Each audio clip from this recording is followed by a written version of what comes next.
Everybody has heard of pH and the pH scale, and it's important in this chapter and the next chapter that you really kind of have a good feeling for how the pH scale came about and how to manipulate it.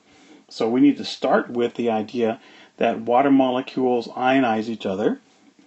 We need to make a mention that we're going to be talking about H3O pluses or H pluses, and we're going to use those interchangeably because they're essentially the same thing. We're going to find out that every solution has H pluses and OH minuses.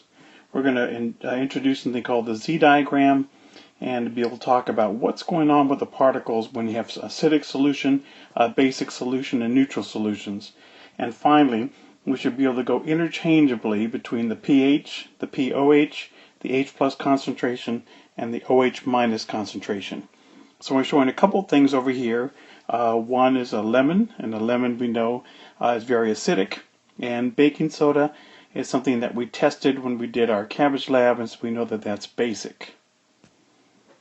Now if we have water molecules, okay, so here's H2O and here's another H2O, just automatically, just every time they bump into each other, there is a chance that one of these H's will take off from one molecule and go on to the other molecule, and it goes on to one of the lone pairs.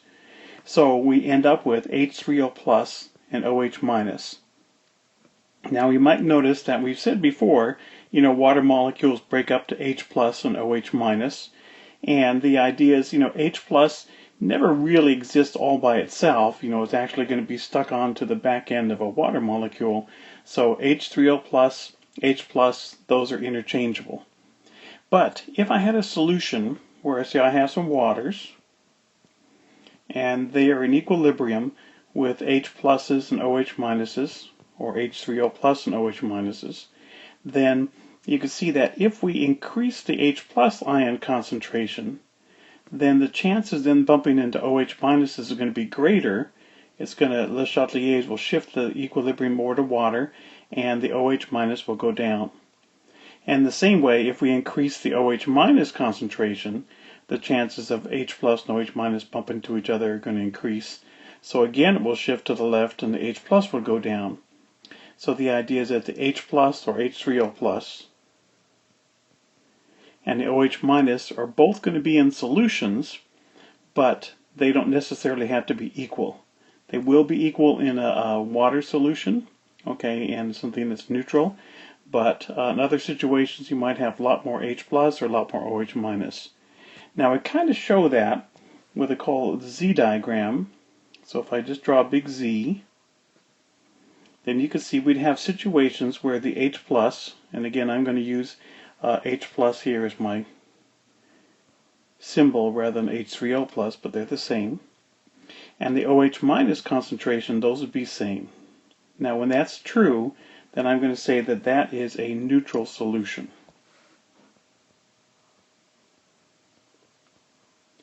Now, if I were to take an acid solution, then in my acid solution I would have more H plus.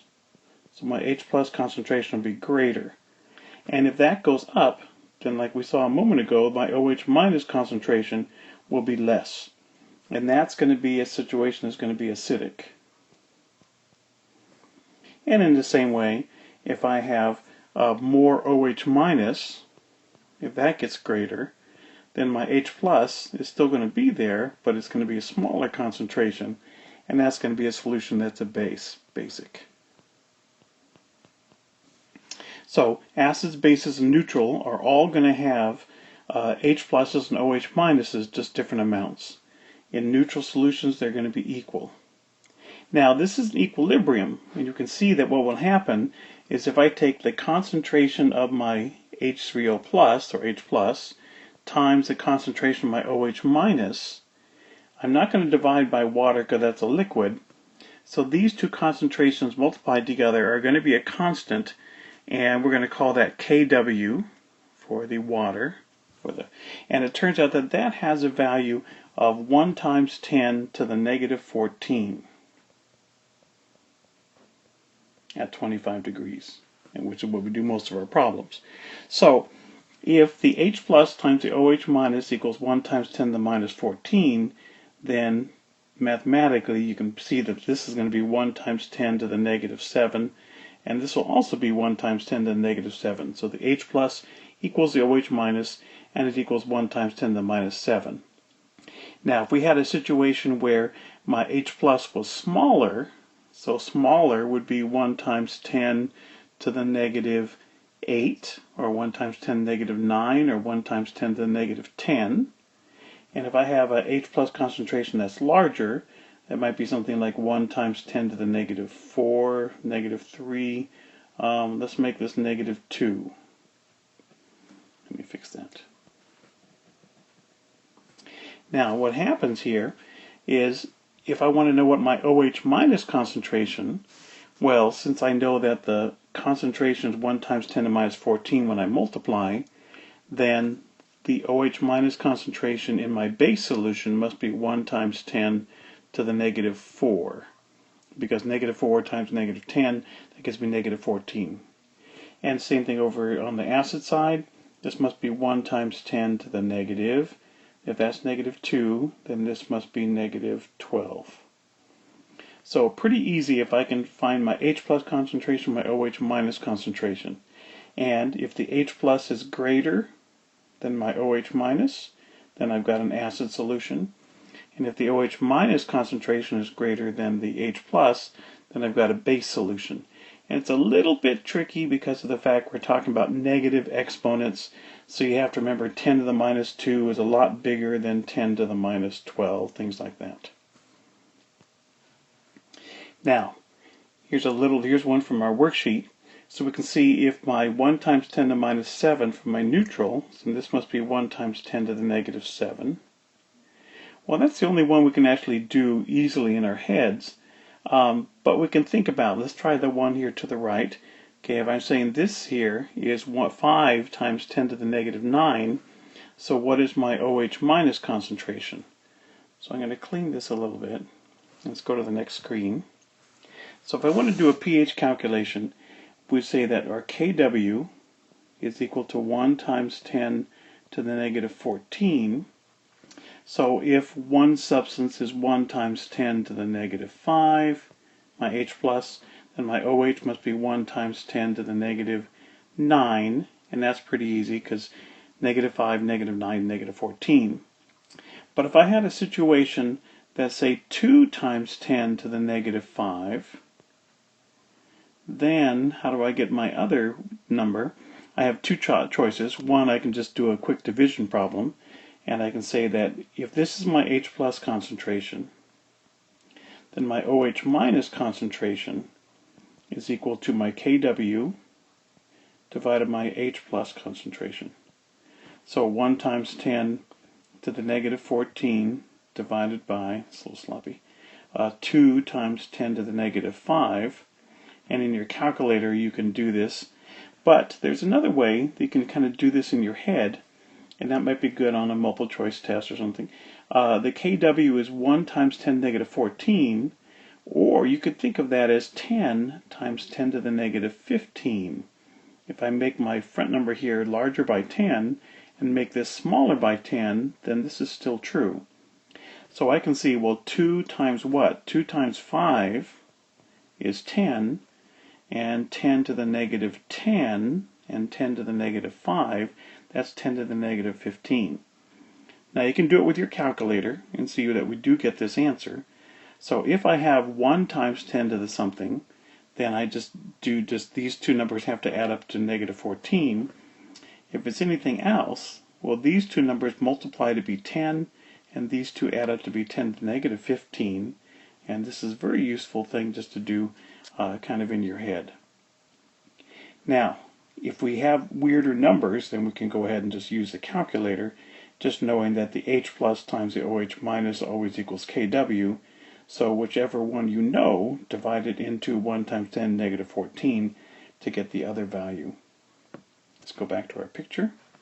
So we can see what we have is this one here on the right is going to be 2 times 10. Now that's 2 times 5 is 10.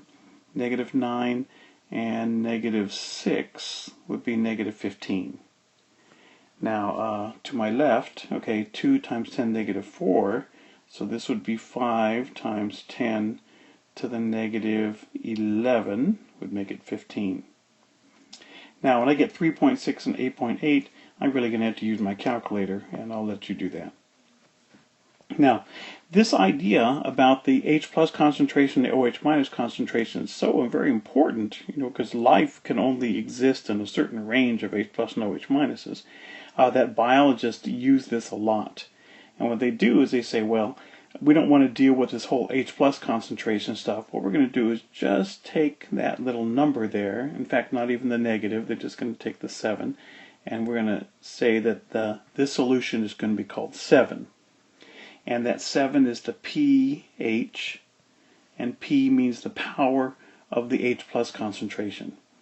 So the pH for this solution would be 7. Now, if this were 1 times 10 negative 4, the pH would be 4. And if this were 1 times 10 negative 9, the pH would be 9.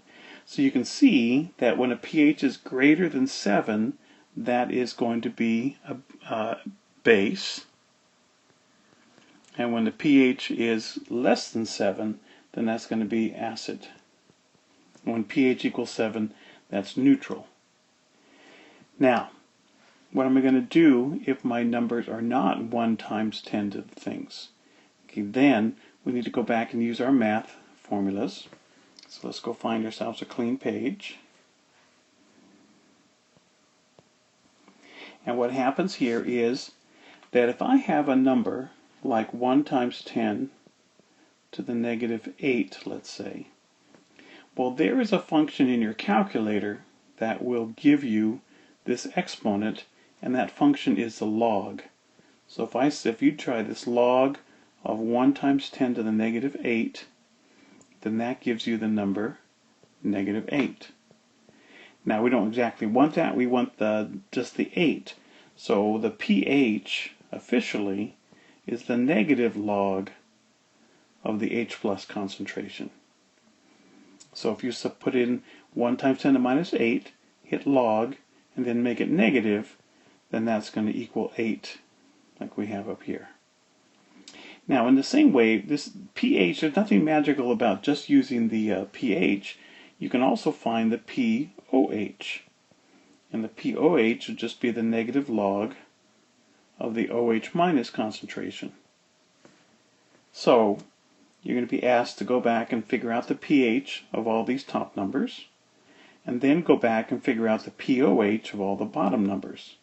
Now, one thing we can see right now is this number here, the pOH, is going to be 7. And our pH plus the pOH adds up to 14, and that's going to turn out to be exactly true in all our cases. And it's related to the fact that when you multiply the two numbers, it becomes 1 times 10 to the negative 14.